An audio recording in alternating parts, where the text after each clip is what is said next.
Hey, what's going on, guys? It's Spunkify here for MMOBomb.com, and welcome back to the Free-to-Play Cast, episode 66. We've got a action-packed episode with you today. We've got games closing, games opening, things delayed, and new releases all upcoming. I've got a new host with us today, and we'll get into all of that. So to start us off, let's go ahead and introduce our new host. You may know him if you watch YouTube a lot, particularly if you've seen a lot of League of Legends videos in the past. He goes by a sort of cheese-like name, and he is, of course, Colby Cheese from YouTube fame of youtube.com/Colby Cheese. How you doing, Colby? Doing great, man. I just ate a bar of chocolate, and I'm totally satisfied. Bar of chocolate and totally satisfied. That sounds delicious. What type of chocolate, mind you? Just Hershey's, man. Just Hershey's, straight up Hershey's? Yeah, I can't say that I enjoy other chocolate, and it has to be a certain size. It can't be like the deluxe size. It's too thick. It has to be like the regular bar, or I won't like it. Look at you trying to be a chocolate connoisseur with Hershey's. Yeah, but specifically with Hershey's, nothing else. Specifically. Now, our other host, you've met him several times before, I guess you could say. The one, the only Oni Snake from Oni Snake fame, I guess you could say. I always forget what Oni comes from. It means Japanese demon. Ah, there we go. Japanese demon. Or I guess more of an ogre, really. I was on the Metal Gear Solid High. I was one of the first on the League of Legends competitive scene, if people remember that. You had some League of Legends fame as well, so both of these guys had some League of... We all had League of Legends fame. We all have our roots. We all have our roots embedded in League of Legends, I guess. So Colby, as every new host, you have to tell us what game...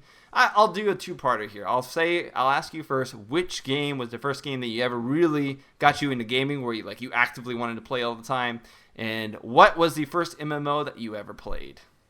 Good question. Let's see. Let me try and think of a game. All right. So as far as online gaming is concerned, I think that would be the question you want to ask. That would be a good question. Okay. The first game that got me into online gaming and super hardcore into games was actually StarCraft.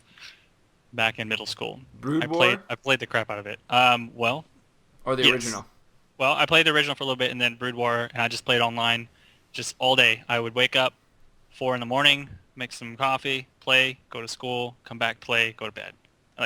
That was my routine every day. Play StarCraft. All right. Now, in terms of MMO, what was the first MMO that you played? Okay, so the first MMO, since I was such a huge fan of Blizzard after that game, it was, of course, World of Warcraft. I think that's probably the answer for a lot of people, but, I was so pumped before that game came out. I played the beta. I played the game for 4 years. I sold several accounts to buy new computers to play the game more, So, I'm pretty sure that has been the answer for practically everybody that's been on this show. I think we're just going to label all of my friends as World of Warcraft, old schoolers, old timers, I guess you could say. Hey, I started with Ragnarok Online, not World of Warcraft. That's right, but you still played it, didn't you? Oh, of course. Who hasn't played World of Warcraft? Come on. There's actually a thread right now on MMOBomb.com that says, "Am I the only person that has never played World of Warcraft?" So there are at least a few, maybe a selective handful. What world? Not this one. Not in our podcast tonight. So why don't we go ahead and jump right into the news for this week? So to start us off, in a proper manner, we have the cancellation of Grimlands. Now, if you don't know what Grimlands is, it was I guess you could say, Fallout-esque style MMORPG set in a post-apocalyptic world that was being developed by none other than Gamigo. And we do know that Gamigo's sort of had a little bit of trouble recently. And a recent sort of post on the Facebook page for Grimland mentioned that they needed to shut it down completely, the actual development of it, so that they could reduce high-risk development projects and focus on publishing efforts. Now, some people don't care about Grimlands. Some people, haven't really heard about it much. And I've also heard the other side, which is diehard fans absolutely screaming when this game is going to come out. Now, have either of you actually heard of this game? Colby, I'll ask you first since you're the new host. I saw a few trailers, talking about the game being released, and I was like, oh, looks kind of like that. Looks kind of like a game I've played before, but I wasn't too interested in actually picking it up, so... One of the things I'd have to say about Grimlands is it seemed very buggy and incomplete. The original beta started way back in April 2012, and it was I played 20 minutes or so of it. Very, very unfinished state, and it's kind of crazy that after a whole year, they're just going to cancel it. That's a lot of wasted development time. Oni Snake, what do you think about this? Do you even like Fallout? No, I'm one of the few people who was not a fan of Skyrim and Fallout. They always felt like an empty MMO to me. Sort of like Fallout 3, but with guns. Yeah. So I haven't heard much about it. I will admit, though, the Fallout games were great games, just not my personal cup of tea. So I should mention, I just said like Fallout 3 with guns. What I meant is Far Cry 3, because I do feel like Far Cry 3, I think, had a more empty world than Fallout 3. I wanted to, before people jumped down my throat and said, Fallout 3 has tons of people in it. That's what I meant. Well, Fallout 3 and Far Cry 3 are very similar games. Yes, to some degree, except for the whole fact that it's post-apocalyptic. But in the sense that you roam around with guns, yes, that you would be correct. And there are sort of like, I definitely say Fallout 3 has more in-depth customization. But that goes into its whole different thing. Colby? So whenever you actually play the game, did it actually try and model itself after Fallout in that sense? There was a lot of gear crafting and a lot of gear that you could just sort of find and equip, in the sense that you would find like hatchets and a shotgun here or there or something like that. It had a Fallout 3 feeling to it, but it was so buggy at the time that I really didn't get past to see how much it really opened up to become a Fallout 3 sort of MMORPG. Now, while Grimlands itself is, I guess, one of the comparisons to Fallout 3, there's actually another upcoming sort of post-apocalyptic survival MMORPG called Survarium, which to me looks a lot more promising than Grimlands ever did, honestly. It's got really good graphics. It has a very sort of like Chernobyl, empty school grounds and playgrounds, and it actually is being developed by the Stalker 2 devs. That's what I was about to say. I was like, if it's a game that reminds me of Stalker, it would probably be pretty good. And then you just said that, I was like, oh snap! I used to love playing Stalker, man. Did you ever actually play through that game? I played a little bit of it. I actually didn't play a lot. Never really got into the series, but these guys, the Stalker 2 got canceled, and I'm pretty sure that they just sort of rolled it into a new game called Survarium. So we actually just today, and this wasn't on the script, but I'll mention this really quickly, they just released the opportunity to sign up for alpha registration. So players right now can jump in there, sign up for alpha, have a chance of getting in. But I should note that currently, and you can see this on the timeline that they actually have posted on their website, currently it's just a PvP. The PvP in the game is all that's really open right now. I do believe in the future it'll be more open world and there'll be PvE in it. But right now, because it's an alpha, all they have is sort of the session-based FPS part of it going. But it looks really promising. There's a lot of gear customization that you can do. And I highly suggest checking out the dev diary for it that's currently out, that just came out, that talks a little bit about the Renaissance faction, one of their factions, as well as some of the new areas that they were unveiling. But yeah, Colby, this is probably going to be the replacement for Grimlands, for those who want something close enough to a Fallout 3-esque sort of MMORPG, in the sense that it's post-apocalyptic, there's a lot of customization, there's faction-based, warfare, that kind of thing. And you said it's just PvP? It's not a lot? Right now, in the alpha. I would really suggest that. That's why I said I really suggest you would look at the timeline, because it actually says what game features will be added when. They've done a really good job to actually break it down and sort of explain, where they want to go in the next year. And I do believe in the future it will open up into PvE as well. Oni Snake, would you actually play Survarium? It does look very interesting. I'm interested mostly about the PvP. I'm not too fan of shooter type games PvE scenarios as I am about the PvP scenarios, because whenever I play a shooter game, I just I want to go in that battle arena with everyone. So having the alpha test for the PvP is going to be really interesting. Yeah, they said that it will be session based, so you're not going to be roaming around free, at least in the PvP portion. We don't know if that sort of translates over to the PvE, but it was pretty clear that there was going to be some style of PvE in the game. I mean, it is Stalker, that which was a single player game to begin with. So moving on to our secondary. Oh, before we go, so overall, we'll give a Grimlands closing, Survarium coming up, and overall, what are you gonna give this a thumbs up, thumbs down? What are you feeling for this news? On the one hand, you're kind of like, Grimlands, thumbs down for it closing and then wasting all the time. But on the other hand, you're like, Survarium. So which one is going to win over? What about you, Oni? We'll start with you. I say Survarium's going over for the obvious fact that it didn't get canceled. Yes. But it's definitely need more information about it before you can really make a final decision on it. But it will be definitely good to keep an eye on this one. All right. So you're going to go thumbs up for Survarium. That makes you feel a lot better than the Grimlands cancellation. I don't blame you. Colby Cheese, I can kind of have the premonition already where you're going to go.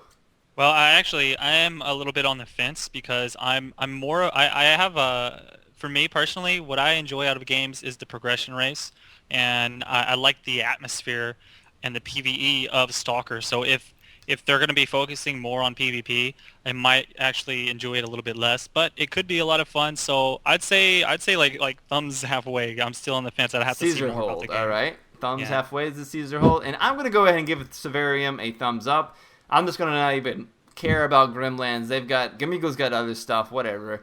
I really like what Survarium developers are doing. I think they're trying to make something new, something we don't actually see. So many people trying to make copies of other things.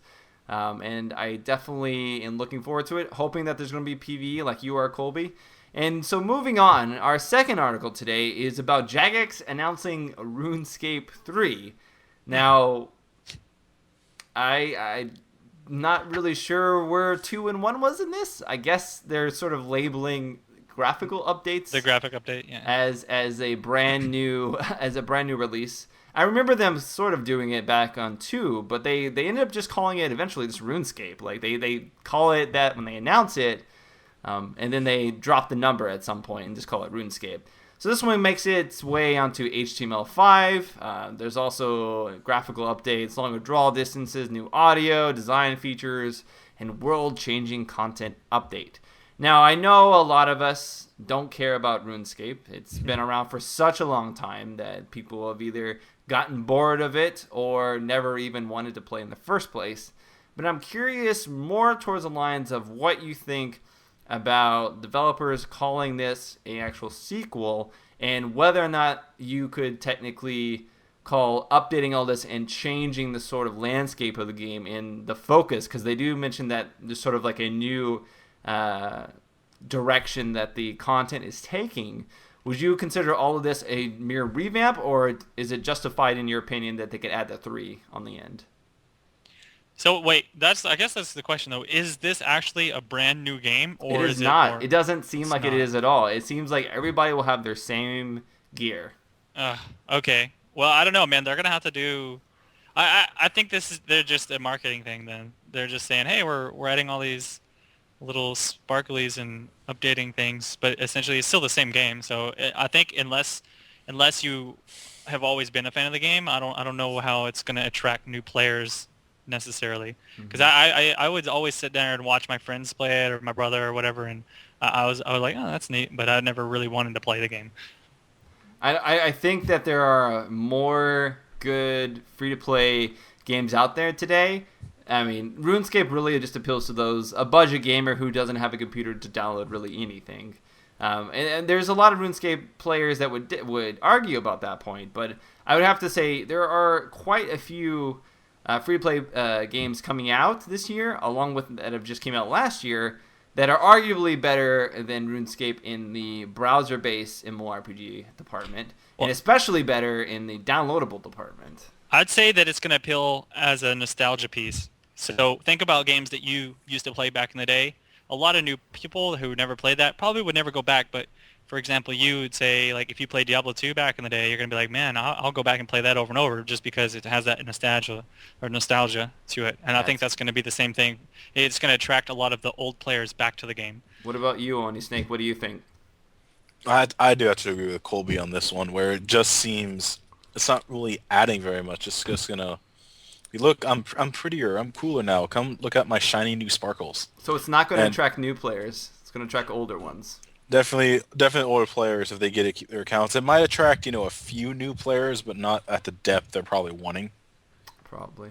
But I mean, kudos to Jagex though. We bashed it for calling it RuneScape 3, but if we have to look at it, they've been doing a good job of consistently updating the game and adding stuff over a long period of time. So whether you hate the game or you hate the marketing scheme, it is nice to see developers like put in that time. And whether or not, I'm going to use Blizzard as a quick example, whether or not you agree with Blizzard's recent happenings or whatever, or whether or not you even enjoy World of Warcraft, it is nice to see developers go back to the game and update the graphics to keep in line, or at least try to push the engine further, so that you can actually sort of enjoy the experience and the aesthetics. Because there's a lot of good games out there with crappy aesthetics that are, you kind of get over that and you play for the gameplay.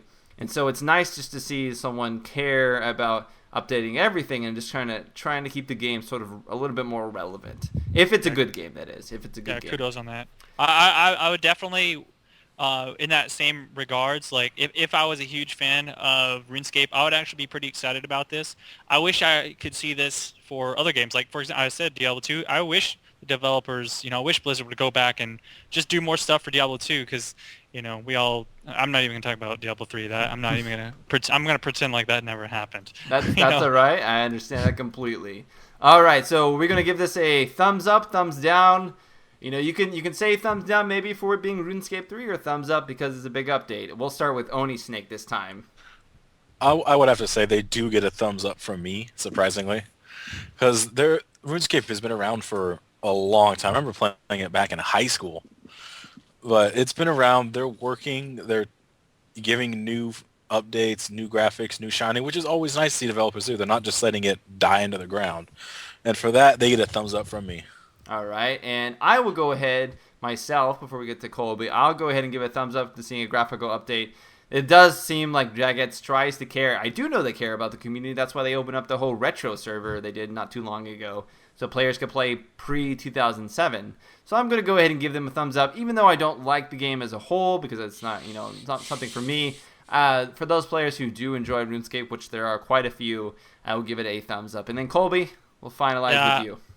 I'm pretty much in the same boat, man. I'm going to say thumbs up because I appreciate what they're doing, even if it's not for me.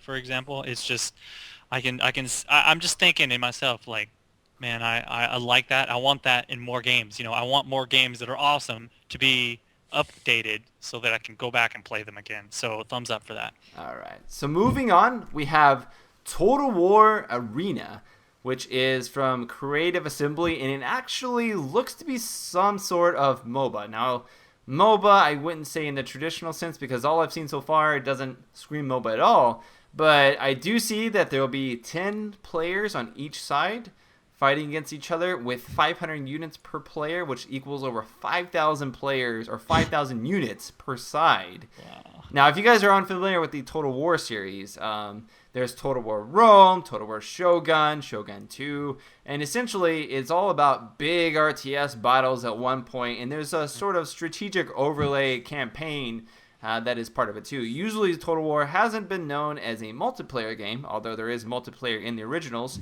but more along the lines of a single-player campaign where you sort of conquer lands and go into these strategic battles after you've gone through this overworld sort of scenario. So it's interesting that they're taking it into a free-to-play realm. They're adding in, 10 versus 10. They mentioned that it'll only have 3 specialized unit types that you can choose from, which is sort of surprising because if anybody's ever actually played Total War series, you know that there are tons of unit types that you get your hands on, both for a lot of different factions. And so it makes me sort of wonder whether or not it's 3 specialized unit types overall, or it actually changes per faction. There's also streamlined action-oriented design, and it says massive progression. But we don't really hear too much more about it right now. I'm supposed to get an interview soon. But overall, Colby, do you actually play, or have you played Total War? I've played some Total War, not like fully through and fanatically, but I think I'm getting the feeling that it's going to be like 3. You can choose from a list of units, up to 3 units per person, so that maybe you're a commander of that type of units, and then you have to work with your teammates and the units that they chose. So I'm guessing that's what it is. I can't say for sure because. So you're saying like what? Like one group is like the knights or the shieldmen. They're up front. That's one player, and then you have another player behind that who's like the archers. Yeah. And he's going to be hitting people from behind. I can see that. That would make sense. That way everybody sort of has like a focused, centralized goal, I guess. Oni Sneak, what about you? Have you played Total War at all? I've played Total War Shogun for like one battle. One battle. So I haven't played a lot of it, but I did enjoy Total War Shogun when I played it. It was just like at a quick friend's house, play it really quick, and I was done. But it was very interesting. I like the total sort of large battle aspect of it. It's something that I feel like the Total War series has always accomplished very well. Are you guys much of fans for large scale battle in RTSs? I've played Warhammer 40K, so I would have to say yes, I do like large battles. Actually, I like the smaller ones. I like the StarCraft style. I like the Where each I like the unit's Command and important? Conquer. Yeah, I like the Command and Conquer style. I like macro in my RTS games more than the big tactical battles. Interesting. Yeah, I can see that. There's just certainly one thing that I'm sort of worried about, seeing as we're gonna have 10 players on both sides. Not 5v5. There is 10 players on each side. Yeah. How do you keep that? It's hard enough to keep 5 players in a MOBA on a team organized. How do you keep 10 players, each of them controlling 500 units, which apparently you'll be able to split up into separate groups with your mouse? How do you keep something like that organized without it turning into a big cluster bomb?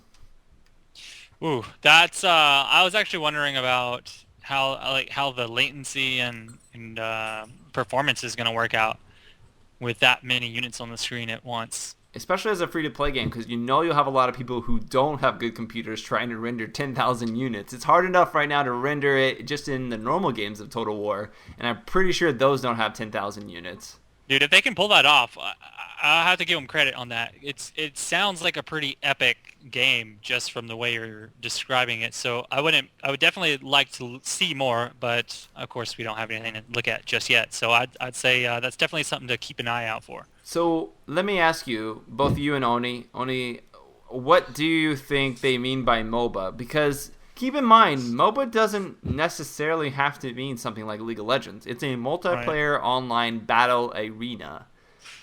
That doesn't say that it doesn't say this is a tri-lane with Roshan or Baron in a corner and minions. Like it never, that's it not sounds exactly like a mob RTS. With the word arena is and you guys play Marine Wars in StarCraft? I think I know what you're talking about. It's where you get a base with the guy and it keeps on spawning Marines. Right, and you send them to fight in the middle. But then there's like 5 different sides fighting each other. With the word arena, that's what I think of that as you're in an arena, almost like a free-for-all. You're fighting either with one buddy or everyone else. So you actually have maybe 5-on-5 or... Well, this says 10 versus 10. So right. Well, you're dealing with 5,000 players or 5,000 units. Whenever I think of arena, I think of you controlling a unit or something like that. But I guess it's still loosely defined. So I don't know. I don't think we have enough information other than we're just speculating. Other than speculation. Yeah, I mean, there's a lot of speculation right now. Just from like if you were to apply it to a normal, I don't think it's going to be like a normal MOBA. I'm just going to come out and say that I think they're using the name to sort of garner some interest, but I don't see it working like a normal MOBA because there's no point of having minions and towers and that kind of thing. That's not Total War. And Total War is supposed to be iconic, commanders from different time periods fighting each other that you normally wouldn't see. You call the game like Bloodline Champions a MOBA, and there was no towers and stuff. It's just you control one unit, you go battle someone else until you die. Yeah.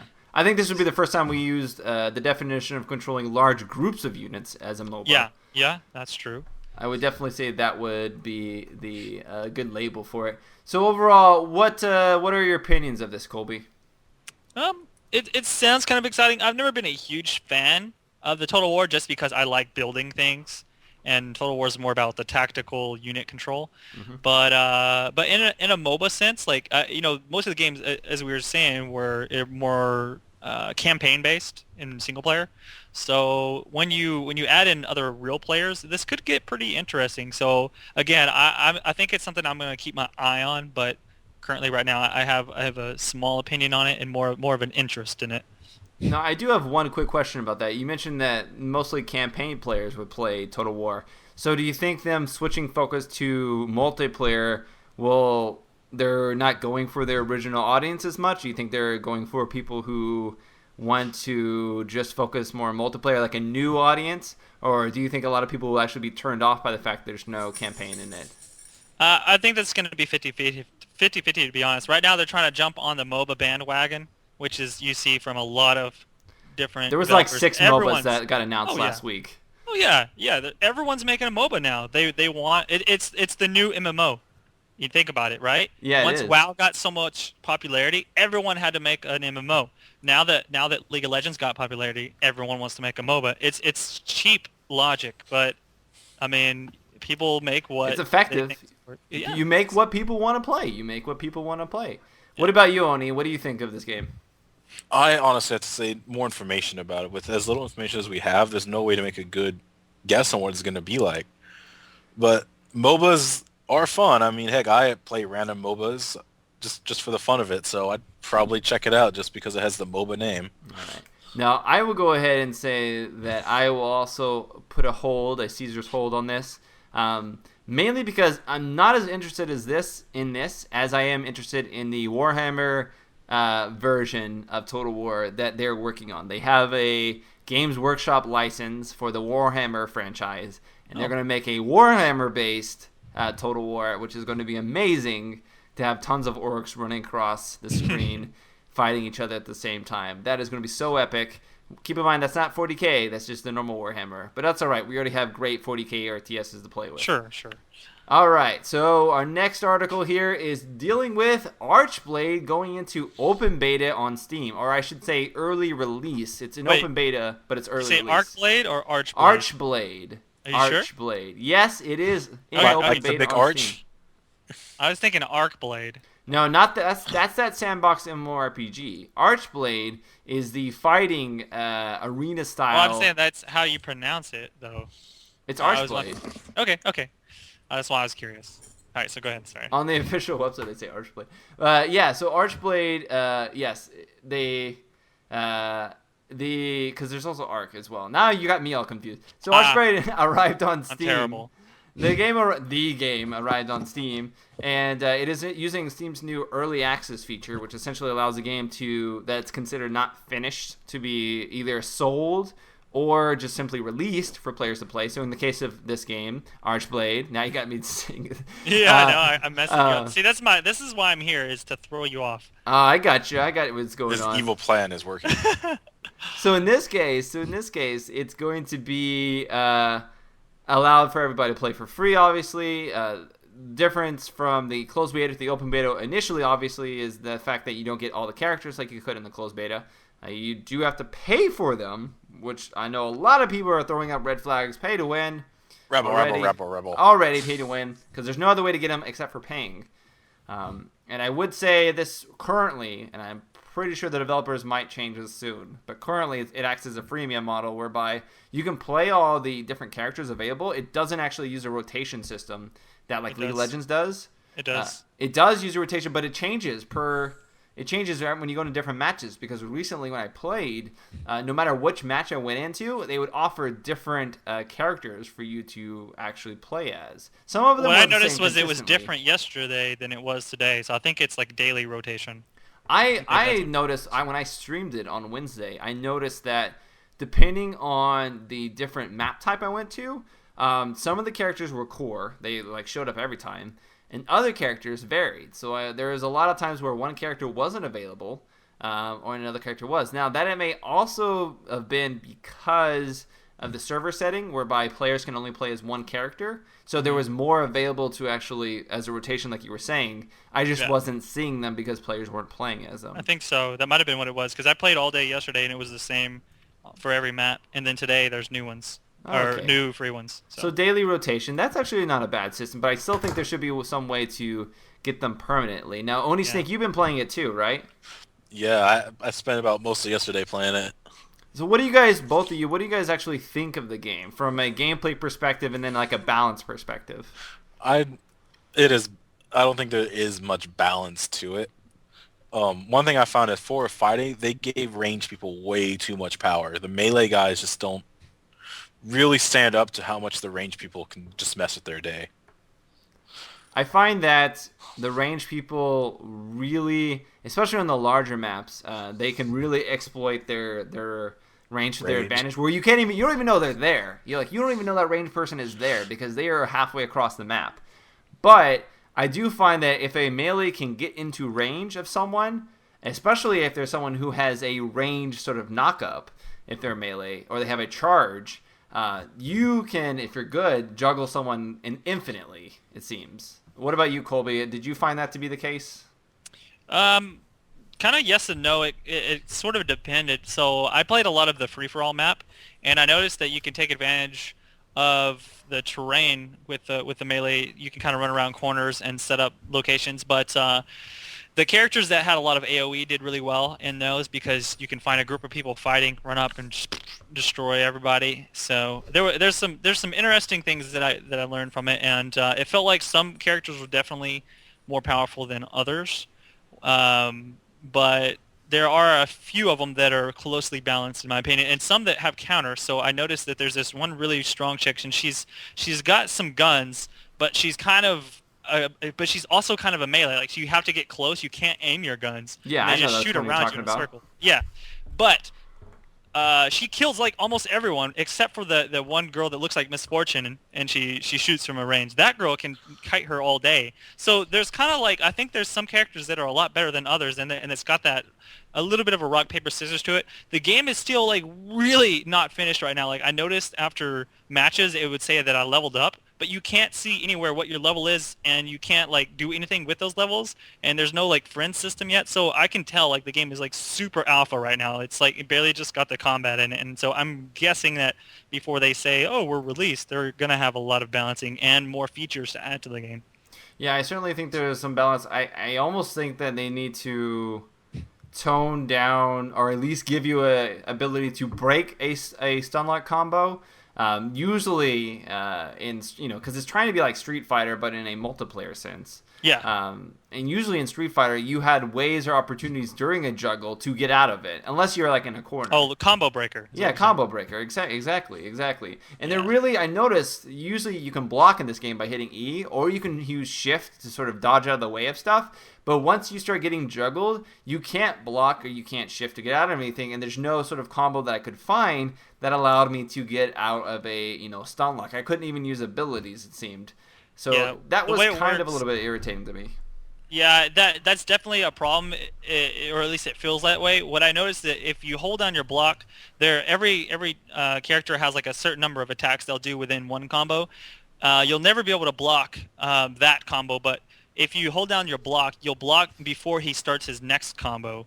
So you'll be able to. So if you don't die in one combo, then you can go ahead and try and block and get out of it at that point. It's still difficult because some characters attack really fast, but depending on who you are, you can like some of the characters have like a dash that you can get out of. So if you can block, wait for them to do their attack.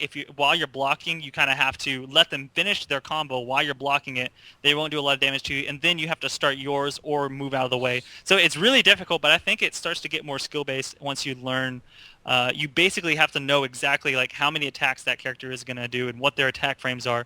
So I feel like it will get more skill based, but it feels really difficult for new players. Definitely. I think the training could have been a lot better too. Currently, you can only practice your combos, but you don't actually get to practice blocking or being damaged or sort of like actually fighting against a dumb AI or a slow AI. Or someone who moves. Or someone who moves, yeah.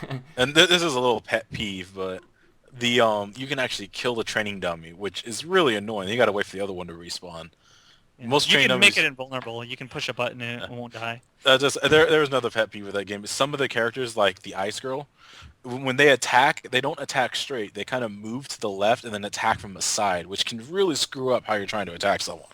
That's another noob thing. It's actually really. I learned that like there's the really big guy. Do you know what I'm talking about with the giant sword? The giant Yeah. sword where you miss half your attacks. Okay, so when he attacks, he'll walk forwards, and like at first that feels really crappy, but it's actually great because the game has a system where when you attack from the back, you do a lot more damage. So it's built so that when you're up in someone's face, you walk forwards and then you have to flip your mouse around quickly to where you're attacking them from the back, and so you do a lot more damage with that guy. But it's really difficult to do correctly. So I think somebody who learns that character really well will just dominate, but other people will just suck with him. So I learned that a lot of characters work this way where they had some mechanics that would just seem like, oh, this character sucks. But then you see someone else just dominate with them. You're like, oh, that's what you do. And then you go start trying to replicate that, and you're like, you start having success. So I think that right now for new players who are going to try and get a first impression of the game, they're going to be like, man, this is just shitty. But think about it in the sense of like we have all played League of Legends. Every new person that I've tried to get into League said the same thing about League. They're like, this is crap. Like, they're just walking at turrets. They're like, oh, turrets are dumb, you know? So think about it from that perspective of, like, maybe you have to just learn a little bit more. But I still do think it needs some balance.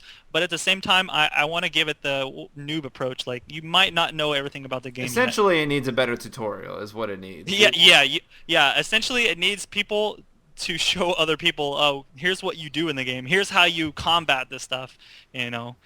And Gotcha. I think that's what it is. All right, so on that same line about fighting games, we'll move on to our secondary article really quickly here. Before I forget, I've done that quite a few times today. Thumbs up or thumbs down from this game? Colby, I'm feeling a thumbs up. I'm feeling like you think that this game has some potential. Okay, I'm going to give it a if they add ranking and friends and they improve their features of the game, then thumbs up. Currently, it's fun for a little bit, but I don't think it's going to last. So yes, thumbs up if they add more features. Otherwise, thumbs down. All right, and then Oni Snake. My thumbs up come with a price tag too. They need to fix the balance a little bit. As a big fan of fighting games, Street Fighter, Guilty Gear, if I play a game that's fighting based and it's unbalanced, I'm just gonna say this game's not worth my time. So they need to work on the balance, or else this game will not be any successful as a fighting game. Definitely, Street Fighter is known to be a fairly balanced fighting game, and so they should definitely work towards that as one of their main primary goals. And I have to give the same thing. I'll give it a thumbs in the middle Caesar hold. It could go either way. They could never, add in the additional features or balance it, and it could still, kind of stagnate. Or it could go the other way and be a really competitive sort of fighting multiplayer game. We'll see how that happens. Now, moving on along the same lines, we have some news about Dungeon Fighter Online, which is also sort of like a beat-em-up arcade-style 2D game. It's actually closing. Now, this is a game that I think has a really big cult following, but a lot of people may not actually know about it. Have you guys actually heard about Dungeon Fighter Online? I love that game. You love that game? Love that game. Side scroll beat 'em up. You gotta love that game. It's closing. I never heard about it. No. I haven't played it. It just makes me so sad. Colby? Yeah, I've heard the name, but I've never actually played it myself, so I won't have a personal experience to comment on that. So, Oni Snake, now that it's closing, they say the reason it's closing is because it didn't have a big enough audience in North America. Do you feel that was the case? Most definitely. What was interesting about it was that it was a fighting game combined with a side scroller. I mean, I'm sure we've all played one side. Let's go Ninja Turtles. We've all played Ninja Turtles, right? Yeah, Ninja Turtles in time. Oh my god.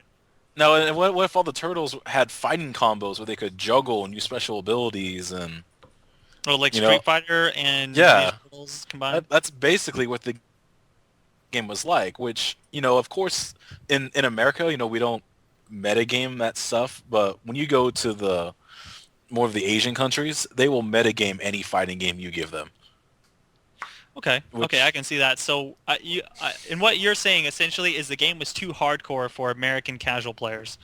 Yeah, you had to really be good. You had to, with all the class-based system, it had about as much class-based system as Ragnarok Online did, but being able to juggle everything effectively using a keyboard, and not everyone had a controller pad for their computer.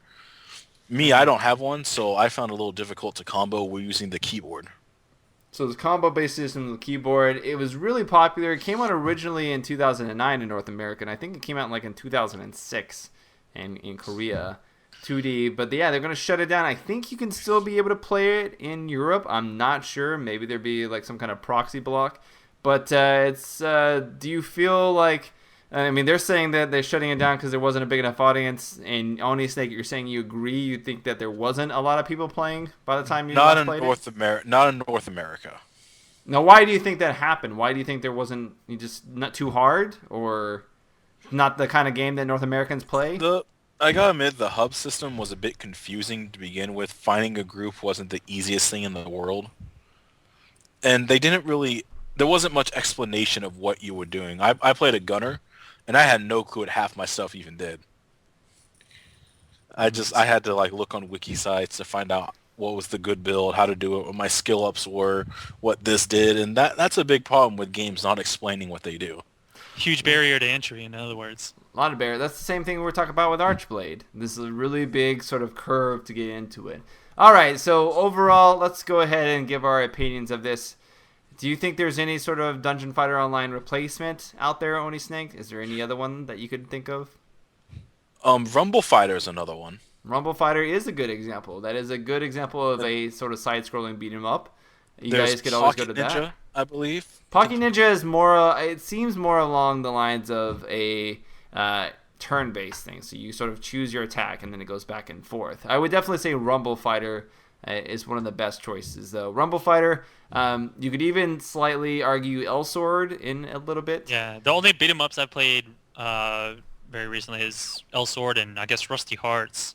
Yeah, but even Rusty Hearts is not quite as combo based, I think, as Dungeon Fighter Online. Right? No, it's not. Yeah. I'm just saying that's the only thing I have to go off of. So. Dragon's Nest. I love that game. That one basically plays like a Dynasty Warriors MMO, and I personally love Dragon's Nest battle system. There's actually I love the combat in that game. I wish more MMOs used an action combat similar to that because that game reminds me of playing like Diablo 2, but more of a 3D MMO setting. You know, like where you're killing massive amounts of monsters really quickly. Just a heads up, Oni Snake, there actually is a Dynasty Warriors MMORPG that you can play. I didn't know if you knew that. I checked that one out, and it wasn't what you were like. Wasn't what I was expecting. Usually franchise MMORPGs like that are not, unfortunately. All right, one of the fun of Dynasty Warriors is definitely the feeling of you are overpowered. Yeah, exactly. And you just go through everything. Yeah, we're in Dragon's Nest. When you start playing the harder difficulties, you do not feel overpowered. You feel like an actual boss fight. That's nice. I like that. I actually played a little bit of Dynasty Warriors way back when it came out in North America in 2011, I think. And it was pretty fun, although I did find it get a little bit repetitive at times, especially because you were fighting in similar locales and similar monsters for a long time. That's why I switched to Dynasty Warriors Gundam. Dynasty Warriors Gundam sounds pretty awesome. The same repetitiveness, but I like the Gundam, so I gotta play as that's like Amuro and that's pretty nice. Yeah, flexing your anime muscle right there, I can see. Yeah. Okay, can I ask you a question? And sure. Okay, so I know what Dynasty Warriors is. I've seen my friends play it, but I never actually played it myself. And is the gameplay style similar in that you're like destroying hordes of monsters? Is it similar to like Diablo 2 and Path of Exile, that kind of like where you're just rolling through like a bunch of monsters? Is that the kind of feel you get from it? It's more combo based. It's not really like spell based. It's much more just like you do a bunch of like, combo moves and like you spin 500 guys, but they're usually the actual infantrymen themselves are very weak. And really the only hard guys that you fight are the sort of like mini bosses, the other commanders, I guess you could say. And once you learn the knockdown abilities, they're not that hard. The main problem was there wasn't one attack; it was multiple attacks. But it was a button masher. The easiest way to describe it. You could beat the entire game pressing X X X X Y X X X X Y X X X X Y X X X X Y. Ooh, special attack. All right, so overall, will we give the Dungeon Fighter Online closing a thumbs up or thumbs down? Oni Snake, since you have the most experience here, it gets a thumb. It was a fun game. It gets thumb down. One thing I'm worried about is there was microtransactions. Where are those going to go? I know friends who have spent $100 on the game. They mentioned specifically if anyone has actually paid for microtransactions in the game and they have unused or partially used, they will refund those. What are the used ones though? Yes, the used ones, no, because you already sort of got your fun out of that. They're not gonna. It's like they're not gonna like refund you for past. If you go to like a hamburger joint and they close the hamburger joint and you like were just in the midst of buying a burger, they're not gonna like say, okay, you can have that money back, but also you can have the money back from like the 12 other times you ate here. Like they're not gonna do that. It gets. I'm still a little bit sad. It does get a thumbs down just because it's sad. I will also give it a thumbs down because I've definitely known Dungeon Finder Online to be quite popular with a lot of people, and I've seen a lot of players sort of express no over it, that they're sad that it's closing. And Colby Cheese, what about you?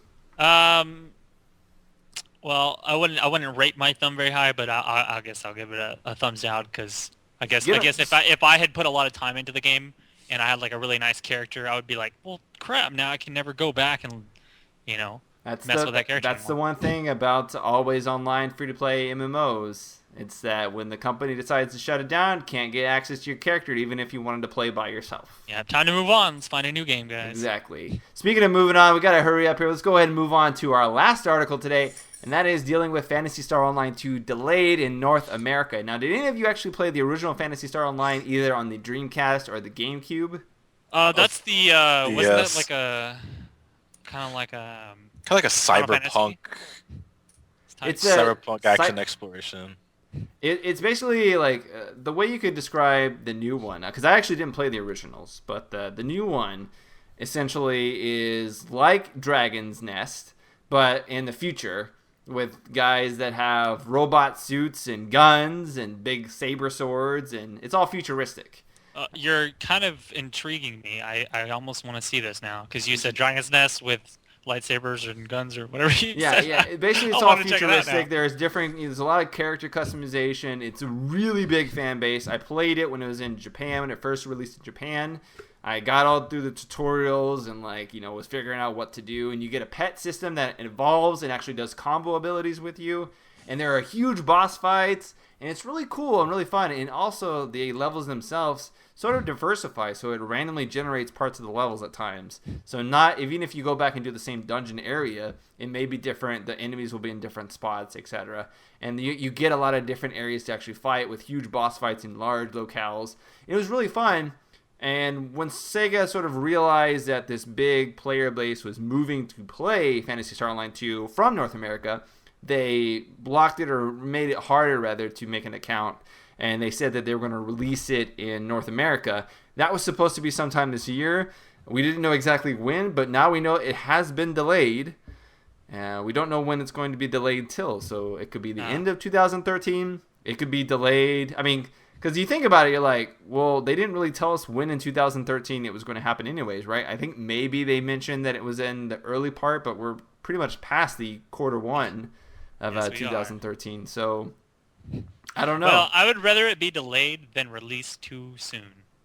I will say I would agree with that. The only problem is it was like polished, like super polished in Japan. So there's the localization aspect to think about, right? Is that all? Is that all it is? Just that's what I thought it was going to be, is merely the localization. Like, that's why people thought it should have already been out by now, because they're translating it, and fans have already translated a lot of that. I don't know, man. Fans have already translated a lot of that, so it might be something dealing with publishing issue. I don't really think it's dealing with localization, honestly. Legal stuff or something like that. Yeah. There might have been like some kind of deal that fell through for publishing in North America. I don't know, but a lot of people are upset. So my question to you guys then is, do you feel like in games like this where there's a lot of hype built up, do you feel like when there's ever a delay, they lose sort of like their fan base, or they lose sort of the people interested in the game potentially? Oh, definitely. Yeah, I mean that's a huge problem. They have to be able to time for marketing standpoint, you have to know when to start hyping a game, because if you do it too soon, people are going to be like, all right, well, we've lost our hype. We don't care anymore. So I think that's a big thing to think about. And it's hard to regain that. Go ahead, Owner Snake. The thing working with hype is one of the best things to look at hype is fighting games. So let's look at Marvel vs. Capcom 3 when it came out. that was in development for a while. They didn't start releasing the hype, but they would release new matches every week. Either you need a steady stream of new content to hype people up, or you have to do it in a fairly soon on release. And every time you delay that hype, that image of this is going to be great goes back, and it starts, oh, if they're delayed, that means something must be wrong. Or in this case, oh, Japan's already playing it. Why can't we? It's already out. We want it. That is very true. The thing about it, I think they should have not announced that it was going to come to North America until they had a definitive release date. I think they jumped the gun announcing it a little bit because they wanted players to know that they were going to make a North American version because obviously there was so much interest from North America. But then they didn't really think about getting it over here in a timely manner. And when they just said, oh yeah, 2013, no problem. And then they go ahead and say, oh, it's going to be delayed, but they don't say exactly when because they never told us really to begin with. Then you sort of question, did they just do that really quickly just to sort of satisfy the fans? And now they're having a little trouble, leading up to that, I guess. I don't know. Let's go ahead and give it our thumbs up and thumbs down, though. I'm going to go ahead and start myself. I will go and give it a thumbs down because I think this is just a case of mismanagement. I don't think this is actually due to any kind of content. From what I played in the game, it was very complete in the Japanese version. It merely looked like it needed translation. It already had been slightly translated by fans. There were parts of the game already translated into English. So obviously it was doable. But it merely comes down to, I think, mismanagement of the porting over and the licensing in North America, etc. Colby, what about you? Thumbs down to False Hope because nobody likes that. A little bit of disappointment from fans. But thumbs up for the hope that fans will get what they want sooner rather than later. Awesome. So he just cancels you out altogether. You're like, I don't know. It's different. It's thumbs down to the people who let out the false hope. Thumbs up for the fans in hopes that they get what they want. Sounds good. Oni Snake? They're getting a thumbs down for the company. North Americans want this game. They've been saying they want this game. The want is there, but they're not delivering on that one. So they get a naughty thumbs down and a slap on the face. Oh yeah, definitely. All right. Slaps with a wet noodle. 1,000 slaps with a wet noodle. And with that, we're and a trout. And a trap? Trout. A trout. Trout. All right. Slimy trout.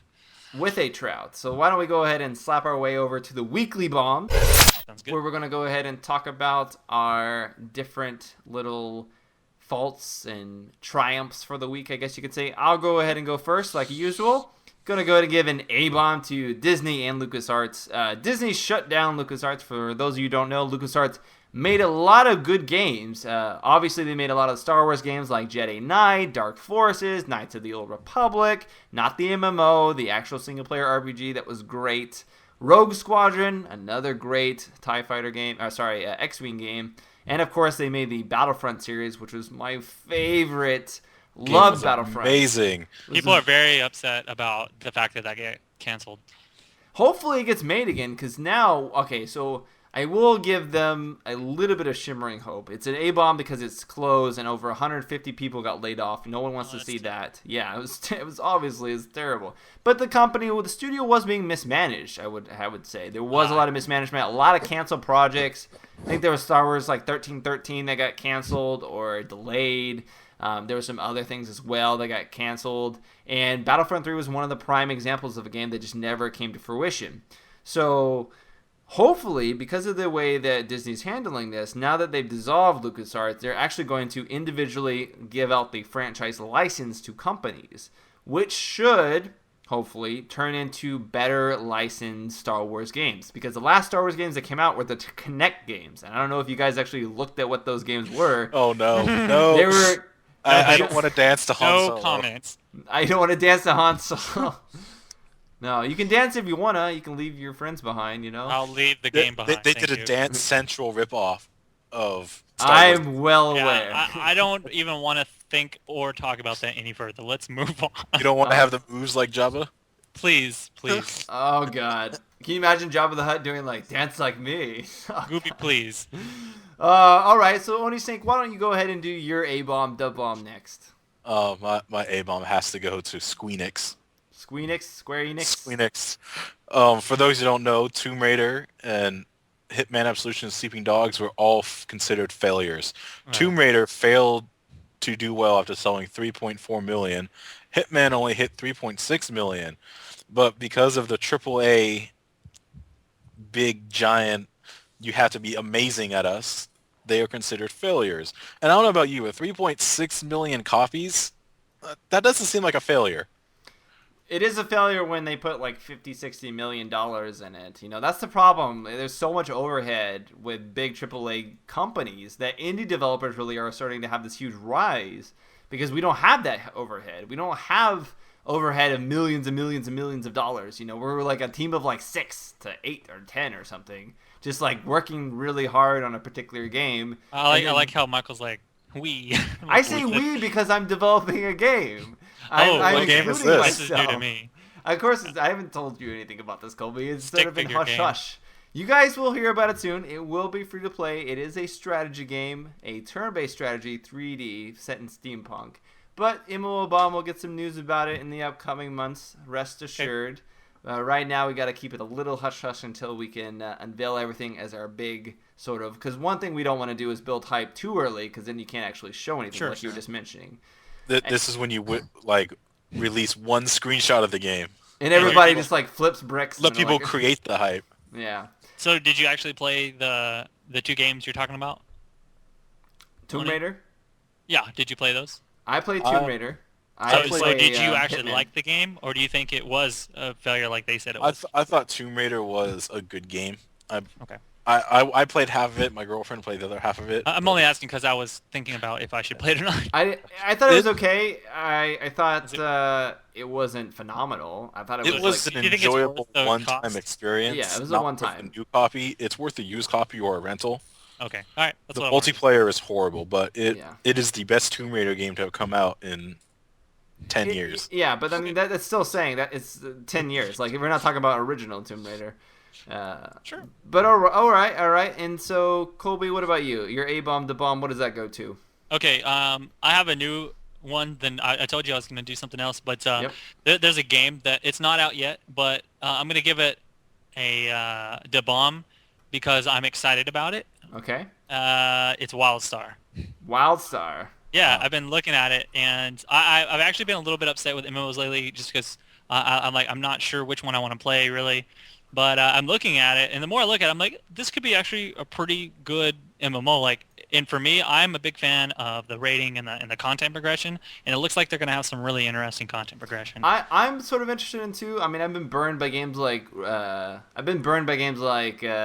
Rift and such. You know. I'm definitely like cautious about it. Like but the more I look at it, like I was really like, this game is gonna suck. I don't even want to look at it. And then everyone's like, no, look at it. And I'm like, oh. And now that I look at it, I'm like, I'm actually excited. It's not free to play right now. We don't know what it is, correct? I think that it's up in the air right now, but I have a feeling that it's going to be free to play based on what I was watching some developer interviews, and they're talking about like you can do some microtransactions with certain things with the housing. But keep in mind, Guild Wars 2 has microtransactions and it's buy to play. Yeah, just like Defiance. So exactly. It could be that. You're right. It could be that. I mean, I see some. But honestly, I mean, this is a free-to-play channel, but we play other games, and it looks good. And if it was buy-to-play, I might consider checking it out. I certainly don't think I'll ever play for a pay-to-play MMO. I take that back. I'm paying for one right now. I'm paying for Eve. I just shot myself in the foot. Yes, Eve is the only MMO that I play, just because I can progress when I'm not even playing the game. I mean, come on. There's always a sense of progression. I'll pay for them, and if they're good, then I'll pay more. But if they're not, then I'll just be like, well, whatever. I played Guild Wars 2 up to max level, and then I just quit. I was like, I knew that game was not gonna like be super popular. Everyone's like, this is the MMO to end all MMOs, and I was like, no, this is overhyped. And everyone hated me for it. Like I made a video, and everyone just disliked the hell out of it. And now I go back and watch it. I'm like, all this stuff I said is true. I don't know. You're like a Nostradamus. You're just like, I want to predict the future. I can see beyond hype, man. I swear. All right, so going on to the member bomb this time, I'll take the first one. We have Genesis Rage, who says A-bomb to Gamer First for pushing a Kickstarter for a new game, APB Vendetta, then stating if this project is successful, they can upgrade their current APB Reloaded title. Why should gamers pay to fund another game just to see updates in a current game they are already paying for premium and items for in the cash shop? getting very close to EA-esque status. Oh God. I actually looked at the Kickstarter for this, and it looked pretty like horrible. Like I couldn't believe they put it up. They're like, oh, you could do these parkour stuff, and it kind of looked like they were trying to do like a Brink ripoff a little bit. And I just was like, oh, this is. Why would you even attach the name APB to it? Like, that is not like a name. Trying to latch onto the Skullgirls' success. I don't know. APB was a huge failure first, and even though it sort of rebounded as a free-to-play game, I still would not attach my name to it. I still would not say, yeah, this is going to be like APB, because there's so many people that are just bad taste in the mouth. That would be like saying, yeah, this game is going to be like War Z. Oh God, War Z. I just a little. All right, so Oni Snake, why don't you take the next one? I get mine from Dark Ryuk. I want to give a bomb to War Thunder. They constantly have events which players can get free premium currency. That's nice. One of their most recent events, you could get some premium currency from just winning a match. It's nice to see games give gifts like this. Yeah, it's always nice to get in-game money just for playing the game. That's why whenever I played League of Legends a lot and they would give out free RP, I was like, oh, glorious, but it would never happen very often. Like once in a huge when group. it did, now it never happens. Like, yeah. When you're you're like, now yes. They give you free IP boost. Yeah, but see, nothing like in-game currency. I do have to say the developers of not only War Thunder, but they also make Star Conflict, which is like the War Thunder in space. Both of those games really fun and distinctive. You know, even though they're made sort of as like a simulator, quote unquote, they each have their own unique properties. And I definitely have to give a props to DeBomb. I have to agree with Dark. He knows what he's talking about when he sees a good company. I definitely am going to look forward to new updates in War Thunder, especially when they add in the naval combat and the ground A control. That's going to be pretty cool. And Colby Cheese, can you take the last one here? Definitely, man. So Air Splash is telling us that he's got a bomb for Defiance. Played the beta test and absolutely loved the game. Can't wait until it comes out on April 2nd. The entire game is good in my book, so go and check it out. I actually have been playing Defiance as well today, so I'll have to say it's like a Borderlands 2-ish without the humor. So I don't know. I'm still kind of new at it. I'm just basically running past all the enemies and pushing E on all the quest objectives and running to the next enemy. So do you get experience for killing them? Very small. You get like 2 experience for killing something, and then you get like 2,000 for turning in the quest. So I'm like, why would I? I heard the AI is sort of dumb for the enemies. Is that true? In the tutorial. Well, I mean, whenever you start doing this stuff, the enemies are no more dumb than like in Borderlands, where they just stand there and shoot you and stuff. So like it's not gonna be like a Rainbow Six tactical shooter or something. I mean, it's yeah. you basically upgrade your gun, try and do a lot of damage and kill stuff. So it's so far it's pretty fun. It's like a lot of action. There's like giant bugs that jump out of the ground and shoot you, and you're like ah. So I think it'll be interesting. I don't know. I haven't gotten in game yet, so I can't give you like a full review on it yet. I'll have to see how that pans out. I'd like to see how they sort of handle like I'm enjoying progression as a group. Yeah. All right, and let's go ahead then and move on to the weekly questions from viewers. Now, last week's question was, what new feature or twist would you add to a MOBA if you could? There were so many MOBAs announced over the last couple of weeks. We asked what thing would be most interesting to add into a MOBA. And Blue Death 267, he came out with saying, what MOBAs need are terrain effects, an underground tunnel system, random events where the jungle monsters just rage and start attacking a lane. So you start feeding and they're just like, oh god, why are you feeding? And then they go out and kill everybody. Some mountain Google style terrain. That's oddly specific. Yeah. That's mountain Google style terrain. What? Okay. The ability to buy minions with Gold Farm. That's actually a feature that's in Super Monday Night Combat already. A champion that specializes as a minion commander. Chen from Dota 2 comes to mind for that. Maybe a snowstorm just comes down from the mountains and slows the lane, or an avalanche damage strikes random areas on a map. Turret specialization. He had a ton of stuff to add for this. Yeah, he did. There's a lot of good suggestions. He basically said terrain effects, and then later he explained himself. He's like talking about snow coming down and slowing people in the lane, avalanches, like maybe like I guess he's talking about like if there was a volcano nearby that shot out stuff you had to dodge. That sort of reminds me of Infinite Crisis, which is the upcoming DC Universe MOBA, where you actually can destroy buildings and create new pathways and then block pathways, and there's also random cataclysmic events that go on during the match. Interesting. So Yeah, I saw the trailer for that game. It looks interesting. It looks pretty cool. All right. So why don't you go ahead, Colby, and take the next little Sure. question here? Slodic says, I wouldn't add anything to a MOBA, but I'd like to incorporate aspects of the two current control schemes. The top-down view, kind of like in Dota and LoL, and the over-the-shoulder view, which you see in games like Smite and Dungeon Defenders 2. Specifically, I would like to see a game that's just as challenging as Dota in Smite's perspective, like as if Smite emulated Dota instead of LoL, like it does currently. I'm not sure how exactly that would happen, though. That's his quote. There's a lot of things that work independently for those two MOBAs that I don't think would work in the same sense. Although it would be cool to have destructible environment in Smite. I will agree. Having the ability to destroy trees or like a wall or something, or jump over a wall. And I take that back. You can jump over walls in Smite, but they're certainly having the ability to create and new pathways through the terrain would definitely be a welcome addition. Although I don't really know how denying would work, since you can kind of attack through your minions already. Yeah. Alrighty, so moving on, our other one here from Oni Snake. Why don't you go ahead and take this one? I got mine from Slatic. Nope. Same one. Razor. American Ace. American Ace. Oh, you went out of order. Okay. Yes. All right. Oh. Well, you get this one from Slatic. Oh wait, American Ace. Yeah. Okay. I'm just trolling you there. I would like to see that the invaders, a custom-made heroes, the player avatars fight next to a selected hero allied to the player, giving some customization to players yet keeping to MOBA playstyle. We did talk about this last one. I said that I'd be interested in having it where your character had different ways of growing throughout the battle. I can't tell if this means like another person next to the player, like with the player, like it's a two-man team, or if it means like there's some sort of like avatar like this follows you around or something. Like I wasn't really sure how it meant by that. It could probably go this way, where you'd either make like a little sidekick who follows you, or you customize your hero before you go into battle. Does it mean customizable as in like putting items on it, kind of like the bear from Dota? That's what I was kind of thinking. It might be. I don't know if you guys. This isn't a free-to-play game, but have you guys played Awesome Knots? No. I've just seen trailers of it.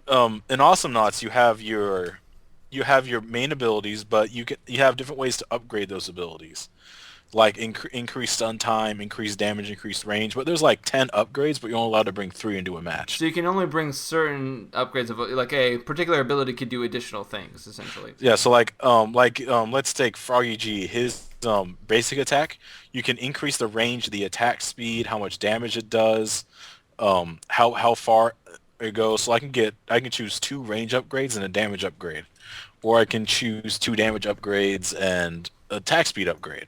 That's pretty interesting. So you customize how your ability. Now some obviously are better than others, but there's like 6 or 8 different possibilities that you can bring in, which brings personal playstyle in. Well, thanks for that intricate breakdown. I think that would be pretty cool to have sort of that same style of innovation added. I think it would be cool if MOBA started adding it to where you had 2 individuals, or you had sort of like these 2 separate sort of independently customizable aspects of the game besides just your items and your normal hero's abilities. Now I do have one last question of the week I wanted to mention here, just to add it in personally because I thought it was hilarious. It's from Razor, and Razor says, how about a game that doesn't lock you in a room for an hour with 5 people that yell at each other because no one is allowed to use the bathroom? Until the MOBA scene addresses that issue of one-sided snowballing cage matches, the genre will remain a piss bucket. Oh, man. So there are certain... That's a lot of hatred.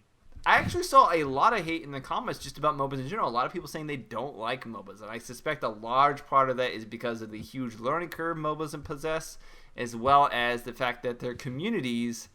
very mean at times. Yeah, I mean, MOBA, it's a rage-inducing genre, but I always say to my friends and people I talk to about games, I'm like, if a game doesn't piss you off, then it's probably just not worth playing because you don't feel anything for it. So I enjoy games that I get mad about. That you get passionate about. Yeah, games exactly. That you get passionate about. I would agree wholeheartedly with that. Now, looks like this is going to bring us to our question of the week for this episode, which is, what game did you most look forward to that ended up being canceled, and why? So you remember, we have Grimlands that was canceled. Then we have, of course, Dungeon Fighter Online closed. And finally, Phantasy Star Online 2 delayed. What game did you most look forward to that either was canceled or closed? Taking bets. Half-Life 3 will be the #1 answered. Oh my god! But it's not. We don't know it's Half-Life. canceled. It's not canceled. So Well, it's just been delayed it's indefinitely. a joke now. Yeah. It is a joke. Much like Duke Nukem was a joke for a long time, and when it It finally came out, was. it sunk. And then it sucked. Yeah. And then everything else said when it comes out, when Duke Nukem Forever comes out, they still have yet to make their promises real. Oh man. So what would you guys say? I would say Half-Life 3 definitely. What about you, Oni? What game? A lot of the games have eventually come out. Well, aren't you lucky? Yeah, I'm actually having trouble thinking of a game I was looking forward to actually being canceled. I guess maybe What about closed? Magma Chamber from League of Legends. Magma Chamber. Yes, I was looking forward to that, and that got canceled. I guess if we add a little verbatim to the question, like maybe we could add features in there, because there are plenty of features to be canceled. Oh yeah, like the dance floor in WoW, that was canceled. The what? There was supposed to be a dance floor in WoW, like a You could dance boogie. battle. There was like a place that you could actually go to dance in the game. That sounds like an April Fool's joke to me. No. It was going to be a feature for the Wrath of the Lich King expansion, and it was left out. And I thought it was going to be hilarious. Yeah. And then extra hairstyles was another one. Maybe it's I can't remember the name of the game. You might be able to catch me up on it, but there's they released a trailer for it. One of the people that was working on it. It's some Marvel game, and it looked amazing. Like you can play the first-person Marvel games. Yeah, the first-person Marvel, like Avengers game. Yeah, that looked amazing. It looks so badass. Like I don't remember where the video is, but you can probably find it if you looked for the leaked footage or whatever of the gameplay. But I don't know why it got canceled or anything, but it looks so awesome. You could be like the Hulk or like Iron Man and just like blast people. Definitely. Oh, yeah. So I also have to mention, and I think it eventually will come out, but the Kingdom Hearts 3 is a big one. I've been waiting for that for forever. I was a huge fan of 1 and 2, and they've just kept making the little DS and PSP knockoffs and whatnot. The true sequel, the true trequel, is the one I am looking forward to the most. The ending there, and I don't know if I'm ever going to see that. I don't know if I'll ever see the light of day. It will see the light of day, rather. But all right, that's going to conclude this episode here of our free-to-play cast. Glad all of you stayed on with us, listened to our sweet, sweet voices and our opinions. As always, if you guys want to send your responses to the question of the week, you can do so by leaving a comment down below if you're watching on YouTube or on MMOBomb.com, or sending it to me personally if you want to give it a little bit of personal touch. You know, say that sincerely from blah, blah, blah, or love or hugs or kisses or whatever. Michael at MMOBomb.com, MICHAEL at MMOBomb.com. That's my email that you can send it to. As always, at the end of the episode, we can do our little plugs. You can catch me on Twitter at Spunkify, SPUNKIFY. Colby Cheese, I know you got plenty of places for people to catch you at. Where do you want people to tune in to you? Well, definitely check out my YouTube, which is Colby Cheese with a Z, not an S. And nowadays I do no League of Legends. I do now first impressions, gameplay videos, and walkthroughs. And then just check out Twitter. Same thing, Colby Cheese with a Z. All right. And Oni Snake?